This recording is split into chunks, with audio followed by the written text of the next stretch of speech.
Bom dia, graça e paz a todos. Eu peço a cada um de vocês que se inscreva no canal para aumentar o maior número de pessoas que têm acesso a esses conteúdos simples, mas esclarecedores sobre a fé e sobre a realidade cristã das igrejas. Hoje eu venho especificamente gravar para vocês sobre o ecumenismo. Esses ensinamentos não são meus, eles vêm da Igreja Católica Apostólica Romana, mormente oriunda do Concílio Vaticano II.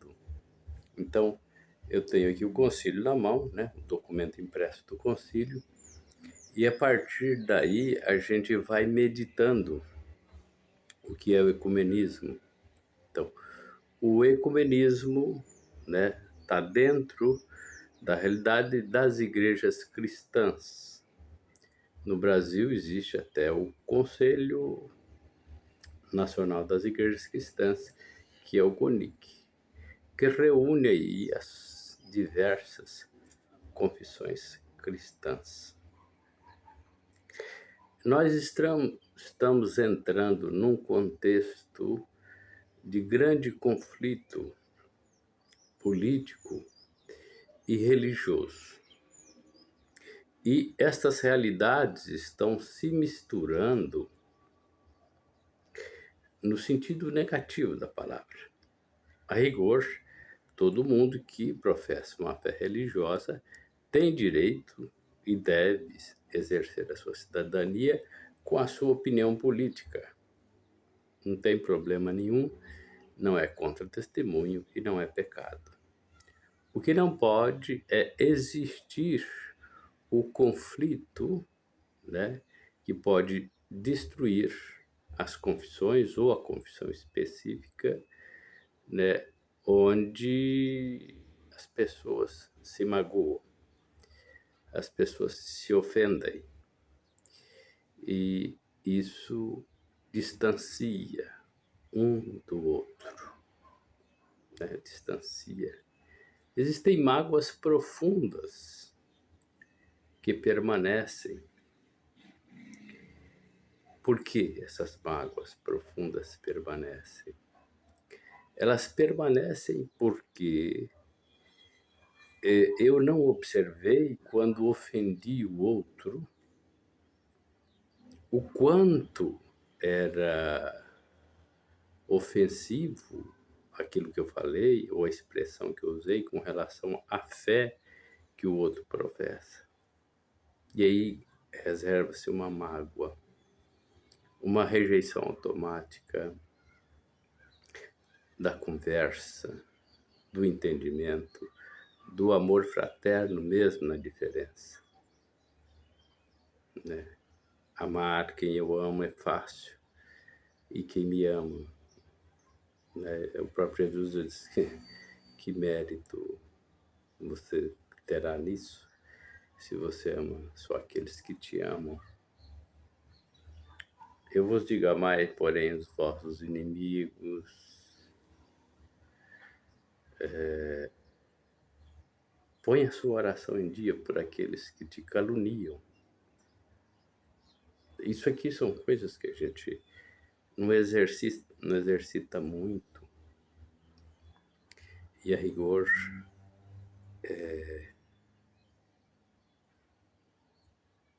cria grandes obstáculos com relação ao ecumenismo. Eu sou um grande defensor do ecumenismo, no seu sentido pleno, e sou um grande defensor do diálogo interreligioso, que está talvez noutra seara, onde já não são só as religiões cristãs, mas também onde existem outras expressões. O Concílio Vaticano II, no decreto Unitatis Reintegratio, no seu número 765, diz o seguinte: isso é católico, isso é apostólico romano, ou seja, é o Concílio Vaticano II, não sei o que eu estou dizendo. visto que hoje, em muitas partes do mundo, mediante o sopro da graça do Espírito Santo, pela oração, pela palavra e pela ação, se empreendem muitas tentativas daquela plenitude de unidade que Jesus Cristo quis. Este Santo Sínodo exorta os fiéis católicos a que, reconhecendo os sinais dos tempos, solicitamente participem no trabalho ecumênico.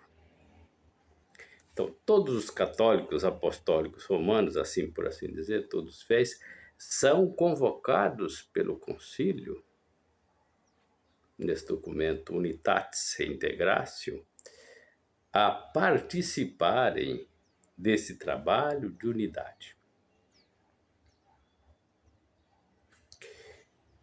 Parece que é uma coisa atípica quando você fala nisso. Alguém se exalta e imagina que há uma invenção. Nós somos os verdadeiros, eles são os falsos. Já num outro vídeo eu disse que em termos de religião não existe nem falso nem verdadeiro. O que existe, na verdade, é a diferença. E aí o documento Unitatis Reintegratio, no seu tópico 765, vai solicitar aos fiéis católicos que busquem participar desse esforço de unidade, mais do que o esforço, que empenhem-se, né, nesse trabalho de unidade dos cristãos. Porque esse momento que nós estamos vivendo, de terrível conflito, de debate político, de ideias confusas, né, onde a desinformação e a aprendizagem dá lugar, à ignorância, nós começamos a brigar, ou seja, é litígio sério, conflito de violência uns contra os outros, no momento em que o país, pelo menos na nossa realidade brasileira, exige esta unidade para que nós possamos progredir. A diferença, ela não pode criar um conflito, né, no sentido de provocar a violência. Continuando, o concílio nos orienta. Por movimento econômico se entendem as atividades e iniciativas suscitadas e ordenadas em favor das várias necessidades da Igreja e oportunidade dos tempos, no sentido de favorecer a unidade dos cristãos, tais como, primeiro, todos os esforços para eliminar as palavras, juízos e ações que, segundo a equidade e a verdade, não correspondem à condição dos irmãos separados e por isso tornam mais difíceis as relações com eles.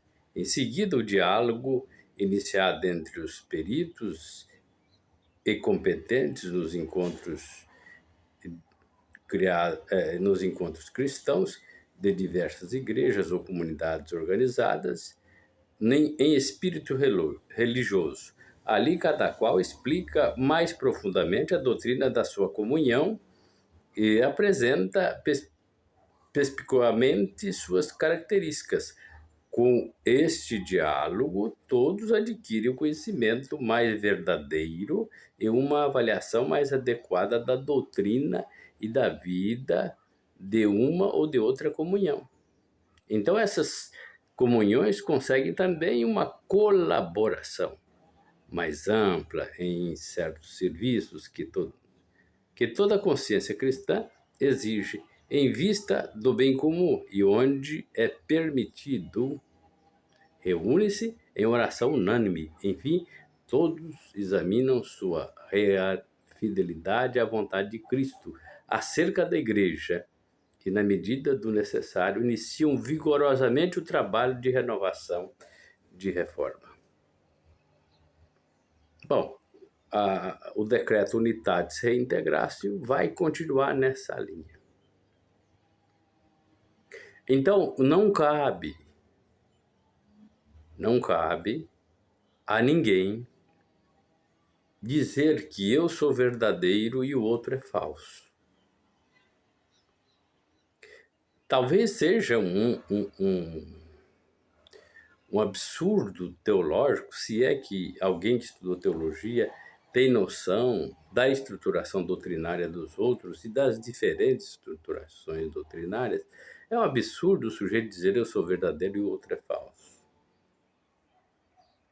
Mas se ouve isso por aí, claro, se ouve isso por aí. Eu sou sacerdote católico, apostólico romano. Não me sinto mais verdadeiro do que ninguém, e pelo contrário, sou um profundo pecador e sou um sujeito desprovido de preconceitos, não porque eu sou bom, é porque eu faço cada dia um esforço significativo para não fazer acepção de pessoas como orienta o próprio Jesus.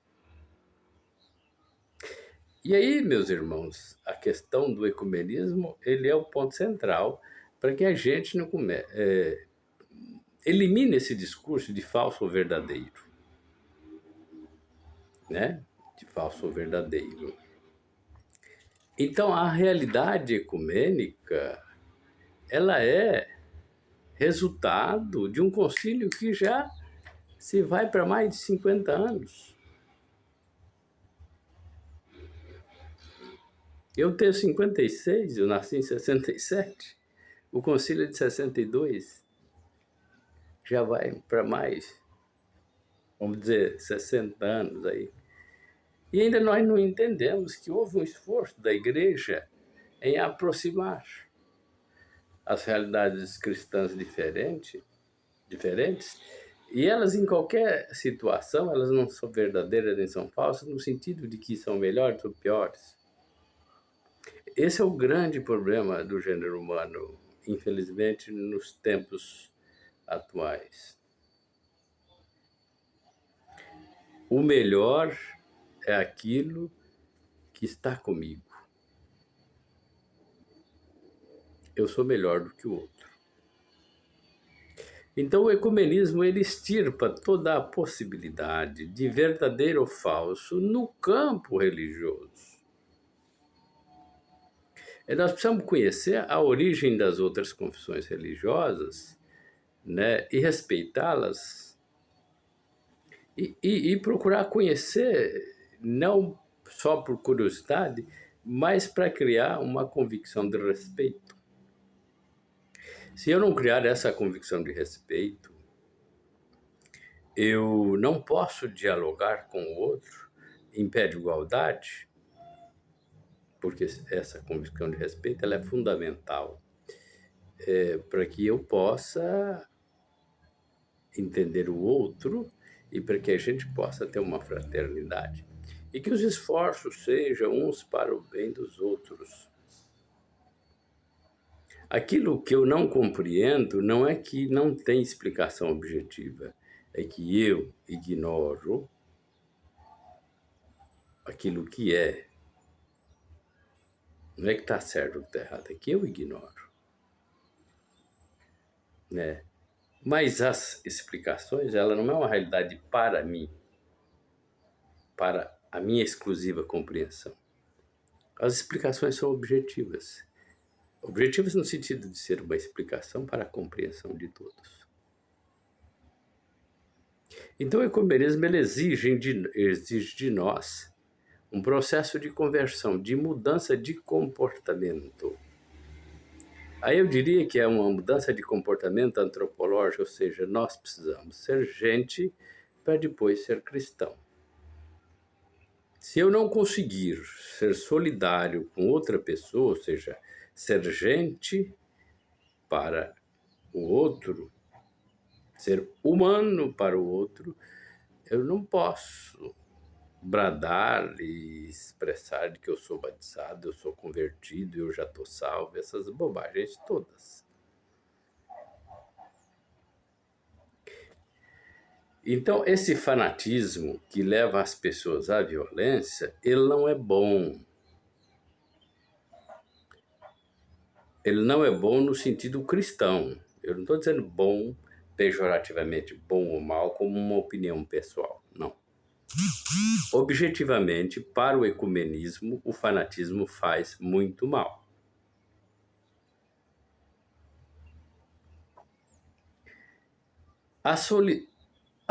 No capítulo, na prática do ecumenismo, a solicitude para instaurar a união se impõe a toda a igreja, tanto aos fiéis como aos pastores, e afeta a cada um em particular de acordo com a sua capacidade, quer na vida cristã cotidiana, quer nas investigações teológicas e históricas. Esta preocupação já manifesta, de certo modo, os laços fraternos existentes entre todos os cristãos e conduz à plena e perfeita unidade segundo a benevolência de Deus.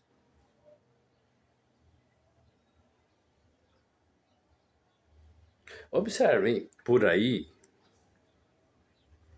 eu desde menino tenho escutado umas frases, e eu tenho parentes, assim, do contexto pentecostal ou neopentecostal, que usa Deus como chantagista.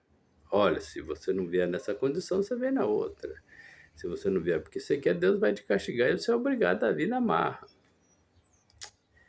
Deus seria um grande sacana se fizesse isso, né? Por isso que ele dá a liberdade para você escolher. E mesmo dando a liberdade para você escolher, depois ele te perdoa. Amai os vossos inimigos, rezai por eles, fazei a sua oração por eles. Então eu quero insistir na ideia do ecumenismo, e que nós paremos de dizer que os outros são falsos e nós somos os verdadeiros. Gente, é tão simples entender que o diferente só é diferente e não tem ali essencialmente mal nem bem, é só diferente. Em todas as confissões existem problemas de relacionamento, em todas as famílias existem. Ora, que novidade é essa que se apresenta diante de nós e que nós criamos conflitos bem infantis e quase que adolescentes, né? Daqueles que pulavam a janela no meu tempo para ir ao baile sem a ordem dos pais, só para exercitar aí o poder de rebeldia. É importante que você veja que a diferença do outro, nas palavras de Dom Helder, se você é diferente de mim, você me complementa. Olha bem, a palavra de um homem com um certo nível de santidade aí e de manifestação expressa pastoral no meio do povo de Deus. Se você é diferente de mim, você não é meu inimigo, você é só um complemento. Você me ajuda a ser melhor. Compreendeu? E esse é o grande problema do tempo contemporâneo. E o concílio continua. Não há verdadeiro ecumenismo sem a conversão interior. Se eu não mudar, caríssimo, eu não vou conseguir dialogar com o diferente. Aqui eu não estou falando de conflitos pessoais, íntimos, aquelas coisas assim, de compatibilidade de relacionamento, etc. Não. Estou falando de mudança na convicção, ou seja, criar uma convicção de proximidade do outro, porque esse é o mandato de Jesus Cristo. Os anseios de unidade nascem e amadurecem da renovação da mente, da abnegação de si mesmo, da libérrima efusão da caridade.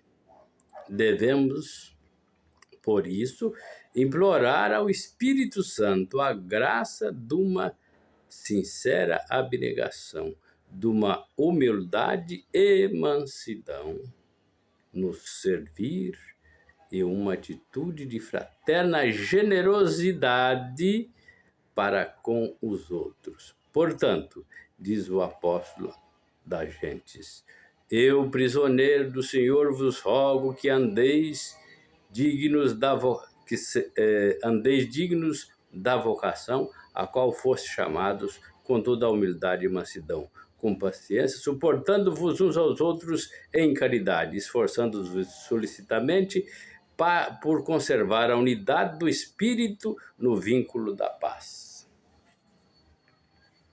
Pronto. O apóstolo Paulo orientando aí a comunidade a esta unidade. Suportando-vos com mansidão, com humildade, e admitindo que o outro é diferente, que contém bondade no outro, apesar das suas limitações. E aí eu falo da bondade ontológica. Ora, se Deus é bom, cada um das suas criaturas possui de maneira proporcional e segundo a sua natureza esse brilho, né, essa faísca de bondade que ali dá para enxergar a presença de Deus. Então os diferentes contêm ali essa fagulha da bondade de Deus e para tanto eles nos chamam a essa fraternidade, né, desde que nós nos abramos para essa possibilidade. Então, Unitatio Integratio, no Concílio Vaticano II, é um decreto, né, no corpo do concílio, que trata do ecumenismo. Procurem se orientar, né? Procurem se orientar pelo concílio, que é um documento da igreja. Não tem nada de extraordinário nisso, de absurdo. Então, cuidado, que os diferentes só são diferentes. Eles não estão ameaçando você tomar o seu lugar, tomar os seus fiéis, ou os infiéis, enfim. Não, eles só são diferentes. Eu levei 56 anos para entender isso. Que os diferentes são bons, acrescentam, como dizia Dom Herder, complementam.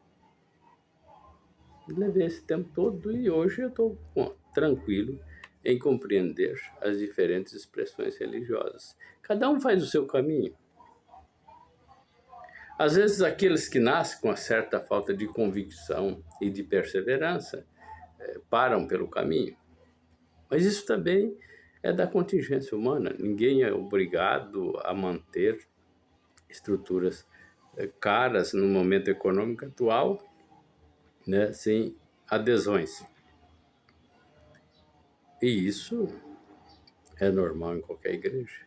E ela não é boa nem ruim por isso, ela só é diferente. Então eu imploro a todos os cristãos que se amem e se respeitem e tentem e procurem conhecer uns aos outros na sua doutrina, nas suas convicções, para respeitá-las e assim criar um laço maior de fraternidade. Eu fico aqui com a frase de Paulo, sedes imitadores de mim como eu fui de Cristo. Então, esse é o princípio maior. Se o teu pastor, se o padre da tua igreja está provocando debate, está criando crise, está criando conflito, está dizendo que nós somos a verdade e o resto é falso, tome cuidado. Porque nem ele tem convicção do que ele acredita.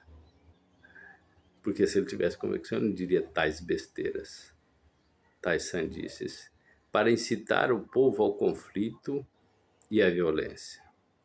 Somos portadores da paz de Cristo, para todos, mesmo os não cristãos, principalmente os não cristãos, que às vezes precisa da nossa defesa no fronte contra uma sociedade que os exclui. Se você ama o próximo como a você mesmo, princípio fundamental da fé cristã, você sabe do que eu estou falando. Você sabe do que eu estou falando. Então, o cuidado com o outro, o respeito com o outro na sua fé. Eu passei como pároco, padre iniciante, muitas dificuldades por ingenuidade, por não conhecer a maldade humana. Então eu passei por muitas dificuldades, e muitas acusações, porque nem eu estava entendendo que estava exagerando na minha inocência, né? Quando falava de pobre, eu queria pegar toda a comida do mundo e oferecer para os pobres. Quando falava de falta de moradia, eu queria fazer campanha para construir casa. E a sociedade não quer isso, não quer o bem do outro. E aí eu ingenuamente achava que, como nós éramos todos cristãos, poderíamos fazer isso para todos, independente da religião de cada um. Por isso que o ecumenismo acaba naufragando sempre com essas lideranças, padres, pastores e etc., que diz nós somos os verdadeiros, os outros são os falsos. Não existe isso. Somos todos iguais diante de Deus. E seremos chamados ao julgamento de tudo aquilo que nós fizermos. Então faça tudo de bom. Ame. Você vai ter boas coisas para apresentar no dia do juízo. Você vai ter primícias maravilhosas, joias, coisas boas para apresentar no dia do juízo. Não pratique o mal e nem a intolerância. Seja ecumênico no verdadeiro sentido da palavra.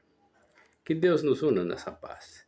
Que Deus nos traga essa vertente de fraternidade e estabeleça entre nós esse desejo de não ofender ninguém naquilo que é próprio da sua convicção religiosa.